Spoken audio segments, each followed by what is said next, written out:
Bonjour à toi mon frère, bonjour à toi ma sœur, j'espère que vous allez bien.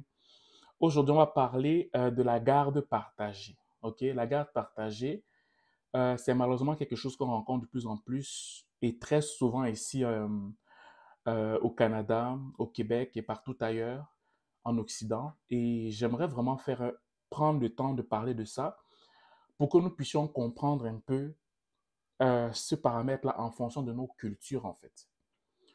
Avant de parler de ça, je voudrais juste vous dire que toutes les personnes qui sont en Afrique ou dans les Caraïbes et qui sont intéressées à savoir comment on vit ici au Canada, le quotidien, comment ça se passe, comment on parle avec des institutions ici, la mentalité, la façon de réfléchir, si ça vous intéresse, pour que vous ne puissiez pas être dépaysé quand vous arrivez ici, je vous invite à participer à la rencontre virtuelle via Zoom qu'on va faire le 16 décembre, ok? Donc, si tu m'écoutes sur YouTube, le lien est en bas. Si tu m'écoutes sur Facebook, le lien est en haut. Enregistre-toi rapidement pour qu'on puisse parler ensemble.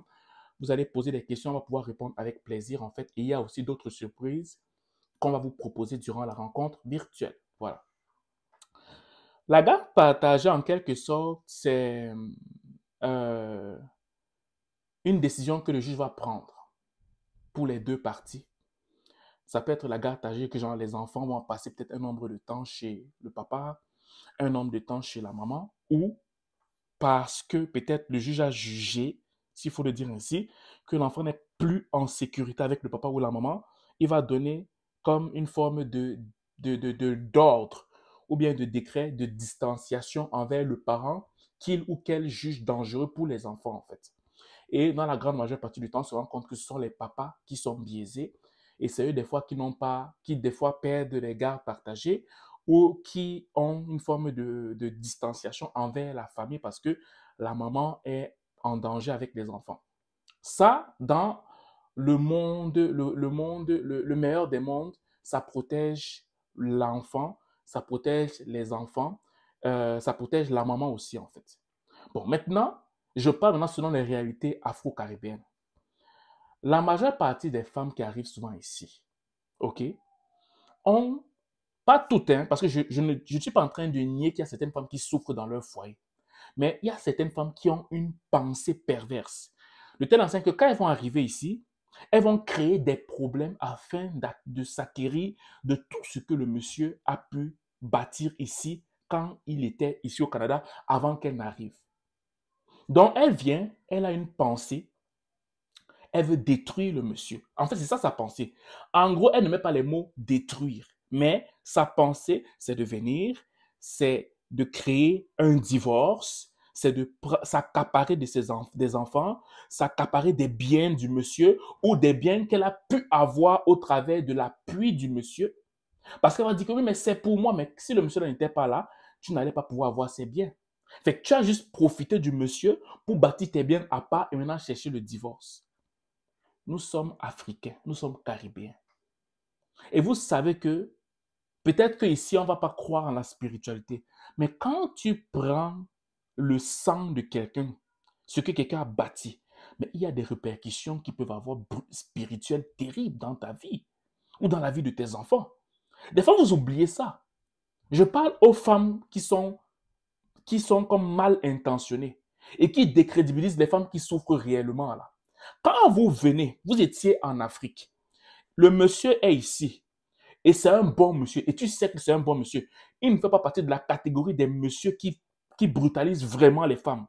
Toi, tu veux profiter de sa bonté, tu veux profiter de sa largesse. Tu viens, tu profites du fait qu'il t'a hébergé, du fait que tu étais sa femme. Tu bâtis tes choses à part. Quand tu trouves que tu t'es suffi largement, tu crées des problèmes, tu inventes des problèmes et tu commences maintenant à payer un avocat pour créer le divorce afin d'être seul à part avec ta citoyenneté canadienne, avec tes biens, avec tes épargnes et avec tes enfants, à savoir les enfants que tu as eu avec le monsieur. Parce que non seulement le monsieur paye ses biens, il doit te verser de l'argent, et il est perdu complètement. Raison pour laquelle il y a beaucoup d'Africains maintenant ou Caribéens qui se suicident ou qui inventent des choses mais préfèrent rester sans biens.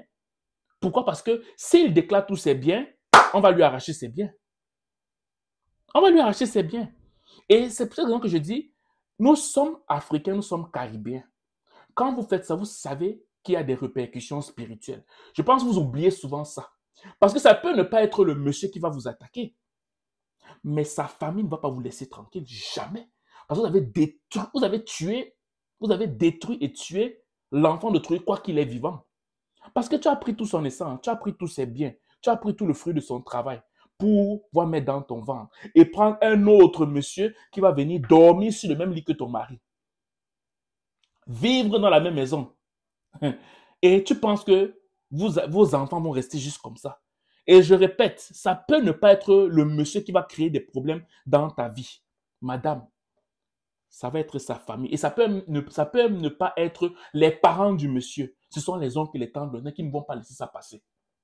Donc, mesdames, s'il vous plaît, si vous voulez venir au Canada, venez au Canada par vos propres moyens. Ou si vous venez au Canada, venez de façon sincère envers le monsieur avec qui vous voulez fonder votre famille. Arrêtez de créer des problèmes. Parce que quand vous faites ça, les femmes qui sont réellement sincères ne sont plus crédibles quand elles souffrent. Parce que la communauté va dire, ah, c'est le genre de femme qu'on a fait venir, maintenant elle veut créer des problèmes. Non, c'est pas, toutes les femmes ne sont pas dans cette intention-là. Il y a réellement des femmes qui souffrent, il y a réellement les femmes que genre, leur mari est vraiment un danger. Vraiment, en fait, c'est qu'il y a vraiment des femmes qui souffrent comme ça. Mais à cause de la mentalité de certaines femmes ici, ben, on commence à décrédibiliser celles qui souffrent réellement.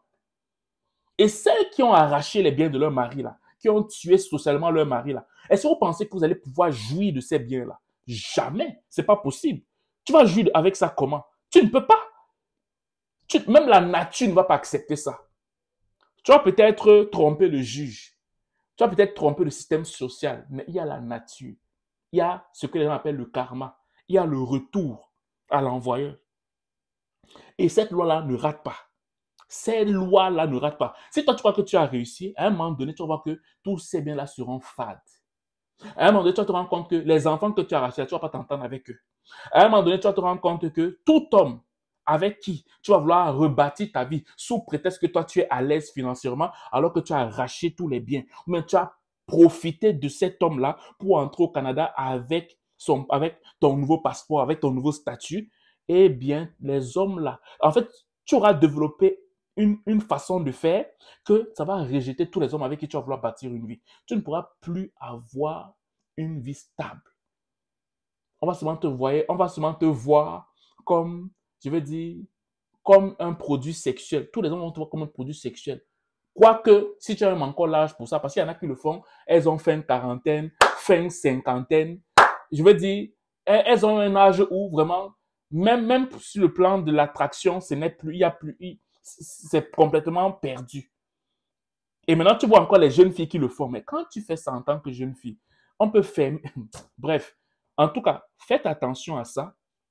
Si vous n'aimez pas ce monsieur, soyez patient, vous allez trouver un amour. Ou bien battez-vous pour arriver ici en Amérique du Nord, vous-même, par vos propres moyens.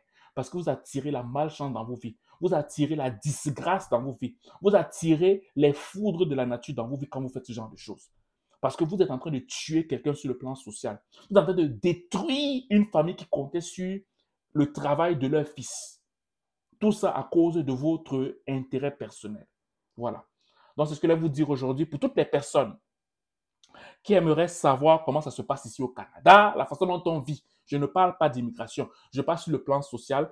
Enregistrez-vous rapidement parce que les places vont très vite, très très vite. Enregistrez-vous rapidement et on se voit samedi, c'est samedi, je ne sais pas. En tout cas, le 16 décembre, on se voit, ok? Sur ce, passez une excellente journée ou une excellente soirée, dépendamment de vous m'écoutez. Ciao!